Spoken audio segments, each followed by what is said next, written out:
পুরুষ কিসে আটকায়? কেউ বলে রূপে, কেউ বলে গুণে, আবার কেউ বলে রূপবতী চাইতে ভাগ্যবতী হওয়া জরুরি। আবার কখনো কখনো তো এটাও শোনা যায় যে পুরুষ মায়ায় আটকায়। আসলে পুরুষ আটকায় কিসে? এক দেশের এক রাজা ছিল। তার এত ধন সম্পত্তি থাকা সত্ত্বেও তার জীবনে মনে হচ্ছে ভালোবাসার অভাব।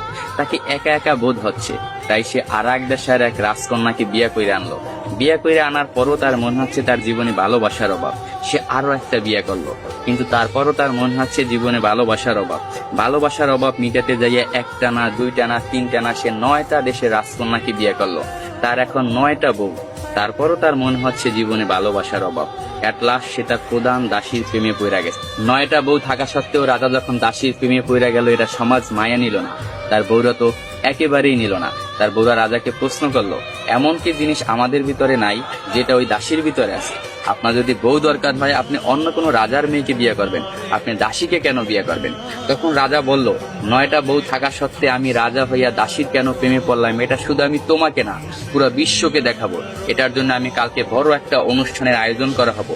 ওই অনুষ্ঠানে আমি প্রমাণ করাই দেব আমি রাজা হইয়া কেন দাসীর প্রেমে পড়লাম। পরের দিনকে একটা বড় অনুষ্ঠানের আয়োজন করা হলো। ওই অনুষ্ঠানে 10টা থালা ছিল। 10টা থালা 10 রকমের সম্পদ দিয়ে ভরপুর ছিল। কোনটায় টাকা, কোনটায় সোনা, রূপা, হীরা, মুক্তা ইত্যাদি ইত্যাদি দিয়ে 10টা থালা ভরপুর করা হয়েছে। 10টা থালা ভরপুর করার পর রাজা সবাইকে বলল, এই 10টা থালায় 10 রকমের সম্পদ আছে। আমার 9 জন বউ এবং আমি যাকে ভালোবাসি আমার দাসী, এই টোটাল 10 জন, যে যে থালাটা ধরতে পারবে সেই থালার সম্পদ তার। এই কথা শোনার সাথে সাথে তার যে 9টা বউ ছিল দৌড়াইয়া যাইয়া এক একজনে এক একটা থালা ধরলো, কিন্তু তার যে দাসী সে দাঁড়াই ছিল, সে কোনো প্রকার থালা ধরলো না।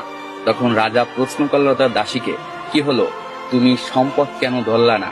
আমি তো বইলাই দিছিলাম যে যে যে থালা ধরতে পারবে সেই থালার সম্পদ তার। তখন দাসী বলল, কে বললো আমি ধরি নাই?